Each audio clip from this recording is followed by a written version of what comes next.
దేశవ్యాప్తంగా తీవ్ర సంచలనం సృష్టించిన హత్యాచార కేసులో దోషికి పడ్డ శిక్షపై సర్వత్రా అసంతృప్తి వ్యక్తమవుతోంది.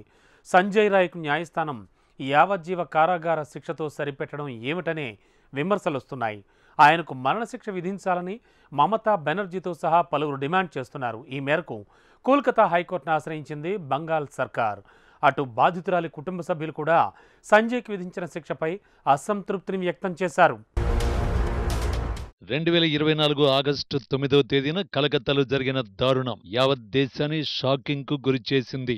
RG Kar medical college and hospital seminar హాల్లో మహిళా ట్రైనీ డాక్టర్ మృతదేహం కనిపించింది. రాత్రి భోజనం చేసి సెమినార్ హాల్లో నిద్రపోయిన ఆమెపై దారుణంగా అత్యాచారం జరిపి చంపేశారు. ఈ ఘటన కోల్కతాతో పాటు దేశవ్యాప్తంగా ప్రకంపనలు సృష్టించింది. డాక్టర్లతో పాటు రాజకీయ పార్టీలు రోడ్డెక్కి ఆందోళనకు దిగాయి. ఈ ఘటన జరిగిన వెంటనే పోలీసులు టాస్క్ ఫోర్స్ టీంను ఏర్పాటు చేశారు. 6 గంటల్లోనే నిందితుడు సంజయ్ రాయ్ ని అరెస్ట్ చేశారు. సీసీటీవీ ఫుటేజ్ తో పాటు సెమినార్ హాల్లో విరిగిపోయిన బ్లూటూత్ ఇయర్ ఫోన్ ను గుర్తించారు. అది నిందితుడి ఫోన్ తో కనెక్ట్ అయి ఉంది. వీటి ఆధారంగా పోలీసులు నిందితుడు సంజయ్ రాయ్ ని అరెస్ట్ చేశారు. మరోవైపు ఘటనా స్థలంలో ఆధారాలను చెరిపేసే కుట్ర జరిగిందని అనుమానాలు ఏర్పడ్డాయి. ఈ పరిణామాలతో medical college and hospital principal Sandip Ghosh రాజీనామా చేయాల్సి వచ్చింది. దోషుల్ని రక్షిస్తున్నారంటూ బెంగాల్ ప్రభుత్వం మీద ఆరోపణలొచ్చాయి. దీంతో సందీప్ ఘోష్ హాస్పిటల్ కు వస్తువులను సరఫరా చేసే కాంట్రాక్టర్లు బిప్లబ్ సింగ్, సుమన్ హజ్రా, సందీప్ ఘోష్ బాడీగార్డ్ అఫ్సర్ అలీ ఖాన్ ను కూడా అరెస్ట్ చేశారు. ఈ కేసులో న్యాయం చేయాలని, తమకు రక్షణ కల్పించాలంటూ డాక్టర్లు ఆందోళనకు దిగారు. ఇదే సమయంలో డాక్టర్ల నిరసన శిబిరంపై గుర్తు తెలియని వ్యక్తులు దాడి చేయడం మరిన్ని అనుమానాలకు తావిచ్చింది. ఈ కేసులో దర్యాప్తు సరిగ్గా జరగలేదన్న కోల్కతా హైకోర్టు కేసును సిబిఐకి అప్పగించింది. ఆ తర్వాత మరిన్ని పరిణామాలు చోటు చేసుకున్నాయి. మహిళా డాక్టర్ హత్య కేసును సుప్రీంకోర్టు సుమోటుగా విచారణకు స్వీకరించింది. దేశవ్యాప్తంగా వైద్యులు, వైద్య సిబ్బందికి సరైన భద్రతా ఏర్పాట్లు లేకపోవడంపై సుప్రీంకోర్టు ఆందోళన వ్యక్తం చేసింది. దీంతో ఆర్జికర్ మెడికల్ కాలేజీ భద్రతా వ్యవహారాలను సిఐఎస్ఎఫ్ చేపట్టింది. ఈ ఘటన జరిగిన 5 నెలల తర్వాత కోల్కతాలోని సీల్దా కోర్టు తీర్పు వెలువరించింది. వైద్యురాలిపై హత్యాచారం కేసులో దోషిగా తేలిన సంజయ్ రాయ్కి న్యాయస్థానం యావజ్జీవ కారాగార శిక్ష విధించింది. మరణించే వరకు జైలు జీవితం గడపాలని స్పష్టం చేసింది. దోషికి 50,000 జరిమానా కూడా విధిస్తూ తీర్పు వెలువరించింది. జరిమానా చెల్లించని పక్షంలో మరో 6 నెలలు జైలు శిక్ష అనుభవించాల్సి ఉంటుందని పేర్కొన్నారు. ఈ శిక్షలన్నీ ఏకకాలంలో అమలవుతాయని అన్నారు. కాగా పాశవిక దాడికి పాల్పడిన ముద్దాయికి మరణదండన విధించాలన్న ప్రాసిక్యూషన్ అభ్యర్థనను జడ్జి అనిర్బన్ దాస్ తోసిపుచ్చారు.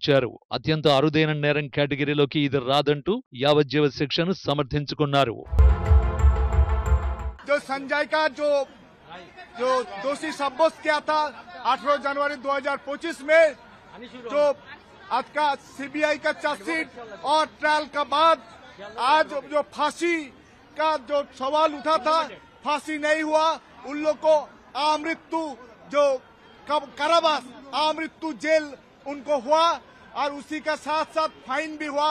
तीनों सेक्शन में 64 रेप में यावज्जीवन, 66 में आमृत्यु कारावास और 103A जो मर्डर, उसी में भी उनको यावज्जीवन कारावास दिया।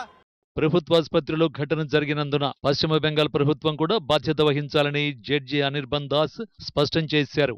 బాధిత కుటుంబానికి 17 లక్షల్ని పరిహారంగా చెల్లించాలని ఆదేశించారు. సంజయ్ రాయ్కు మరణదండన విధించకపోవడంపై బాధిత వైద్యురాలి తల్లిదండ్రులు, కుటుంబ సభ్యులు తీవ్ర అసంతృప్తి వ్యక్తం చేశారు. తాము నష్టపరిహారాన్ని కోరుకోవడం లేదని తెలిపారు. న్యాయం కోసం ఉన్నత న్యాయస్థానాన్ని ఆశ్రయిస్తామన్నారు. అరుదైన నేరంగా పరిగణించకపోవడంపై స్పందిస్తూ ఆసుపత్రిలో విధుల్లో ఉన్న వైద్యురాలిపై ఎక్కడైనా హత్యాచారం జరిగిందా అని బాధితురాలి తల్లి ప్రశ్నించారు.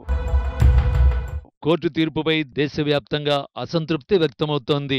దోషికి విధించిన శిక్ష సరిపోదని అంటున్నారు. మరణశిక్ష విధించడమే న్యాయమంటున్నారు. పశ్చిమ బెంగాల్ ముఖ్యమంత్రి మమతా బెనర్జీ కూడా న్యాయస్థానం ఇచ్చిన తీర్పుపై తన అసంతృప్తిని వ్యక్తం చేశారు. కేసు దర్యాప్తును సిబిఐ కాకుండా రాష్ట్ర పోలీసులు జరిపి ఉంటే దోషికి మరణశిక్ష పడి ఉండేదని అన్నారు. జూనియర్ వైద్యురాలి హత్యాచార ఘటనలో దోషిగా తేలిన సంజయ్ రాయ్కి మరణశిక్ష విధించాలని పశ్చిమ బెంగాల్ ప్రభుత్వం కోరింది. ఈ మేరకు కలకత్తా హైకోర్టును ఆశ్రయించింది.